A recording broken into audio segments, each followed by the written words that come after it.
FOMC, market sangat menantikan pengumuman dari Fed nanti malam. Dan tapi sebelum itu kita akan ada halangan ataupun rintangan, yaitu inflasi Inggris. Dan ini adalah proyeksi yang juga kemungkinan akan ditanggapi ataupun direspon oleh market. Oke, kita lihat langsung. Di sini fokus untuk hari ini langsung tertuju kepada UK CPI atau inflasi dari Inggris di jam 14.00 waktu Indonesia bagian Barat.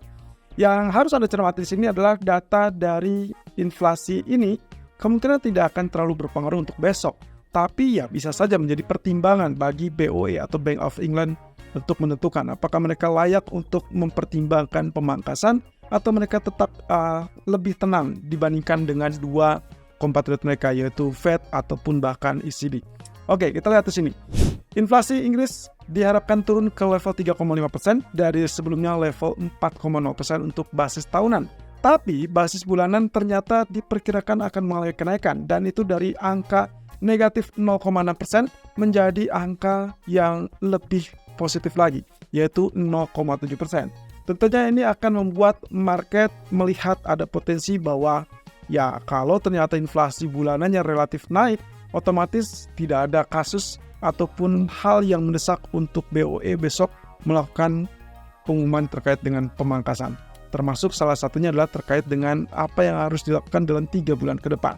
Itu berarti di pertemuan bulan Juni. Tapi ya untuk sejauh ini market memang memperkirakan pemangkasan untuk BOE pun kisaran di bulan Juni ataupun Juli. Jadi mirip-mirip dengan kasusnya FOMC ataupun bahkan ECB yang diperkirakan adalah bulan Juni untuk awal atau permulaan pemangkasan suku bunga. Nah, satu hal, posisi ini juga akan memberikan dampak yang secara spesifik dukungan terkait dari MPC votes. Jadi kalau misalkan Anda perhatikan, MPC vote-nya untuk saat ini adalah bergeser. Dua orang yang semula menginginkan untuk kenaikan suku bunga atau tetap melakukan kenaikan suku bunga, ternyata bergeser ke kurang lebih mendukung untuk mempertahankan suku bunga. Sementara hanya satu yang mendorong untuk melakukan pemangkasan. Jadi ya kita tinggal tunggu saja apakah inflasi siang ini bisa memberikan harapan dari pemangkasan tersebut atau justru membuat relatif tenang untuk BOE besok. Nah, sementara untuk FOMC meeting, fokusnya adalah terkait dengan pengumuman. Tapi hati-hati, suku bunga bulan Maret dipastikan 99% akan unchanged alias tidak berubah, dan itu dari kisaran 5,25 sampai 5,5%. Lagi-lagi saya ingatkan kepada Anda, jangan fokus kepada suku bunga Maret, tapi fokuslah kepada proyeksi ekonomi termasuk dot plot suku bunga dan juga terkait dengan pernyataan Powell. Jadi kalau misalkan Anda lihat di jam 1 di hari nanti market bereaksi, entah itu penguatan dolar ataupun pelemahan dolar, itu dipastikan bukan karena suku bunga yang dipertahankan tetap, melainkan karena proyeksi ekonomi yang diumumkan di waktu yang bersamaan. Nah, kemudian dot plotnya yang paling penting adalah kalau kita mengacu kepada FOMC bulan Desember yang lalu, hanya 3 pemangkasan di tahun 2024 dan 4 kali tambahannya untuk pemangkasan 2025. Ya, kita tinggal cocokkan saja apakah nantinya akan tetap atau ada perubahan turun atau lebih banyak lagi untuk pemangkasan, terutama untuk tahun 2024. Of course, yang akan membuat market bereaksi negatif adalah kalau ternyata pemangkasan tersebut dikurangi, alias yang tadinya semula 3 kali, ternyata proyeksinya menjadi hanya 2 kali atau di bawah 3. Nah, kemudian kalau misalkan ternyata yang akan bereaksi positif atau disambut euforia market adalah dot plot menunjukkan ada tetap di 3 kali pemangkasan untuk 2024 atau penambahan menjadi 4 kali di 2024. Tapi saya rasa untuk kasus penambahan agak minim. Jadi minimal market hanya menginginkan kepastian bahwa Fed tetap membuka untuk tetap mempertahankan di 3 kali pemangkasan. Walaupun fokus utamanya nantinya akan langsung bergeser kepada pernyataan Powell. Kalau kita lihat dari pernyataan Powell sendiri, ya otomatis yang akan kita pastikan adalah hawkish atau less hawkish. Satu sisi, posisi yang sedang dilihat oleh para pelaku pasar dalam hal ini adalah institusi besar seperti Goldman Sachs, melihat untuk FOMC nanti malam kecenderungannya akan tetap mempertahankan prediksi ataupun proyeksi pemangkasan 3 kali saja di 2024. Dan itu berarti dot plotnya akan relatif tetap dan diharapkan tidak ada perubahan apapun. Tapi kalaupun ada kenaikan, kemungkinan proyeksi ataupun revisi yang dilakukan adalah terkait dengan GDP. Nah, yang akan kita lihat di sini adalah potensi dari yang disampaikan oleh ataupun pengumuman FOMC. Jadi siklus pemangkasan menurut Goldman Sachs kemungkinan masih tetap akan diberlakukan di bulan Juni, dan itu akan positif untuk market, negatif untuk US dollar. Ya, dollar versus everybody.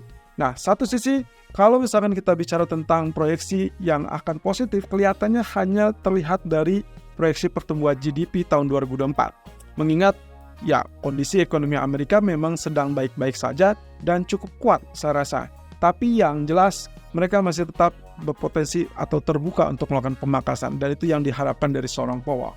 Nah, sementara proyeksi dari Deutsche Bank mengatakan juga hal yang serupa.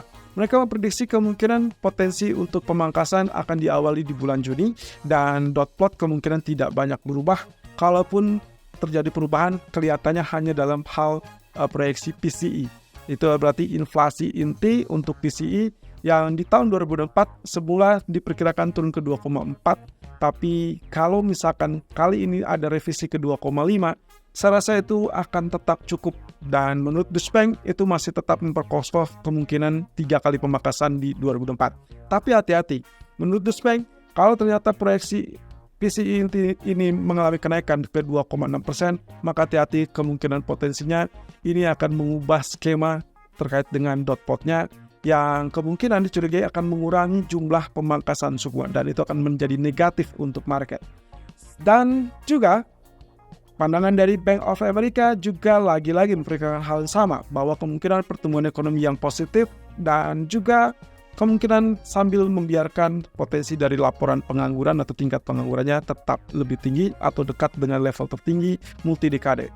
Nah, satu sisi kalau kita bicara tentang kapan timing tepat, Bank of America juga memiliki pandangan serupa dengan Deutsche Bank ataupun Goldman Sachs, yaitu awal semua akan dimulai di bulan Juni. Ya, berarti otomatis dot plotnya diharapkan tidak banyak perubahan. Intinya kepercayaan teman-teman.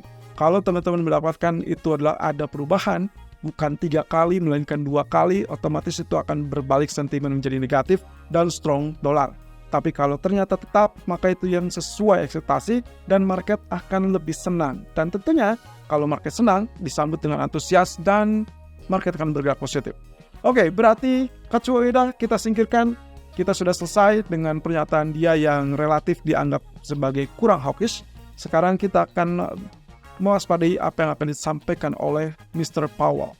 Ya, Ketua Jerome Powell sendiri akan memberikan rekomendasi ataupun pandangannya setelah pengumuman. Jadi hati-hati, 15 menit pertama itu gilirannya pengumuman FOMC terkait dengan proyeksi ekonomi dan juga terkait dengan dot plot suku bunga. Bukan terkait dengan suku bunganya, karena itu dipastikan tetap ya. Lalu kemudian 15 menit kedua atau lebih tepatnya di jam 1.30, kita akan melihat potensi dari pernyataan Powell ini kemungkinan bisa saja merubah pergerakan yang terjadi di 15 menit awal. Jadi ini yang saya harus peringatkan kepada teman-teman. Kalau misalkan lihat dari pernyataannya di dalam pernyataan kurang lebih 2 minggu yang lalu, tentunya dia cenderung less hawkish, dan itu yang dinantikan. Apakah akan ada perubahan atau pergeseran apa tidak, atau semakin pertegas kondisi less hawkishnya. Nah, sementara besok tentunya kita akan nantikan dari Andrew Bailey. Satu sisi kalau kita lihat dari kalender ekonomi, ya, CPI tadi sudah saya sebutkan, jadi tolong perhatikan CPI untuk Inggris untuk kali ini. Bisa saja pound sterling mengalami penurunan kalau ternyata CPI-nya turun lebih rendah daripada ekspektasi, terutama untuk basis bulanan. Karena kalau misalkan untuk basis tahunan, ya saya rasa mungkin tidak akan terlalu jauh, 3,5, 3,7, that's fine.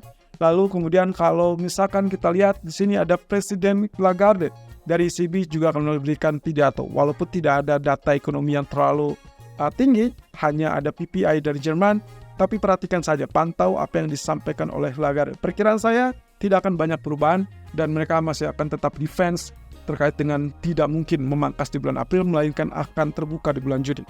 Oke, kemudian di malam hari adalah FOMC. Jadi yang saya lingkari di sini adalah yang harus Anda perhatikan, teman-teman.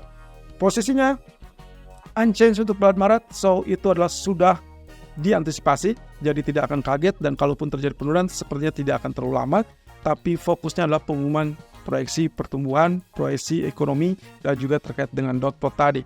Jadi di angka sini kalau misalnya kita lihat 4,6% itu mencerminkan ada proyeksi untuk pemangkasan di tahun 2024, sehingga kemungkinan terminal rates-nya akan berada di 4,6. Itu berarti ada penurunan 75 basis point dari yang saat ini 5,25, 5,5%. Anda tinggal hitung. Kalau misalkan kita bicara 4,25 dengan 75 basis point pemangkasan, berarti kemungkinan akan berada di kisaran 4,75%. Ya, kita tinggal tunggu apakah ini bisa dilakukan ataupun diumumkan apa tidak, dan semua itu adalah gambaran dari dot plot.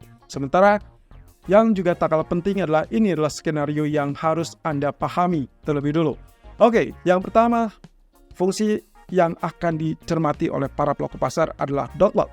Perhatikan saja, dot plot sebelumnya mencerminkan atau memproyeksikan 3 kali pemangkasan 2024, 5 atau 4 kali pemangkasan di tahun 2025. Tapi, kalau misalkan Anda lihat ternyata angka ini tetap atau mungkin naik secara spesifik 3 atau menjadi 4, maka kemungkinan market euforianya positif dan itu berarti emas ataupun pasar saham berpotensi mengalami kenaikan. That means dolar negatif. Tapi kalau sebaliknya, kalau Anda lihat dot plotnya cenderung berkurang, katakanlah misalkan untuk 2024-nya berkurang menjadi 2 kali pemangkasan atau bahkan 2025-nya dikurangi menjadi 3 kali pemangkasan, maka kemungkinan itu dipastikan dolar akan mengalami penguatan. Dan berarti emas akan terpuruk atau mengalami penurunan. Nah, skip dengan 15 pertama, jadi setelah 15 menit ini Anda harus pantau lagi lebih lanjut fokus dengan pernyataan Mr. Powell. Ya, Powell less hawkish itu menandakan bahwa dia terbuka untuk pemangkasan lebih cepat kalau data ekonominya menunjang. Salah satunya adalah inflasi yang turun lebih cepat dari perkiraan dan juga tenaga kerja. Dalam hal ini adalah tingkat pengangguran. Kemudian kalau misalkan lihat dari pernyataan 2 minggu yang lalu, juga dia memberikan kisi-kisi bahwa dia ingin memastikan dulu inflasinya. Tapi at least kenaikan kemarin, lagi-lagi saya ulangi, kenaikan yang sempat terjadi di CPI kemarin itu hanya dinilai sebagai efek sementara. Karena angkanya pun tidak terlalu melonjak drastis, melainkan hanya naik tipis dari perkiraan. So, perkiraan saya kalau misalkan Mr. Powell tidak berubah apapun yang dinyatakannya ini, kemungkinan terbuka untuk kemungkinan pemangkasan di pertengahan tahun atau bahkan di bulan Juni, maka kemungkinan ini akan juga positif untuk market. That means dovish atau less hawkish. Kalau misalkan ternyata sebaliknya, misalkan kata Mr. Powell, tidak ada case untuk pemangkasan yang lebih cepat atau bahkan di bulan Juni, karena mereka belum memutuskan atau bahkan cenderung mengalihkan after half ataupun H2 2024, maka itu dipastikan penundaan. Dan penundaan sifatnya adalah hawkish dari Fed, dan itu berarti akan menekan emas ataupun pasar saham, dan itu berarti positif untuk US dollar. So, hati-hati di malam hari. Jadi, intinya adalah perhatikan 15 menit respon pertama dan juga 15 menit respon kedua. Saya kategorikan saja jam 1 sampai 1.15 dan juga 1.30 sampai 1.45.